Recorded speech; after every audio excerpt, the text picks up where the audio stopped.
दिल के टूटे हुए आशिक भी है,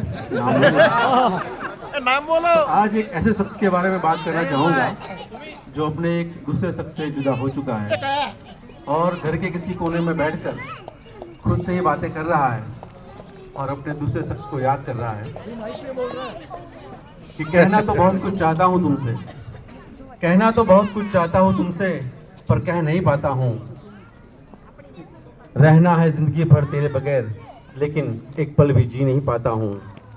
देखना चाहता हूँ हर रात सपने तेरे, देखना चाहता हूँ हर रात सपने तेरे, लेकिन मैं खुद को सुला नहीं पाता हूँ। तू अगर होती तो देख पाती इस बेबसी को मैं कहाँ छिपा पाता हूँ।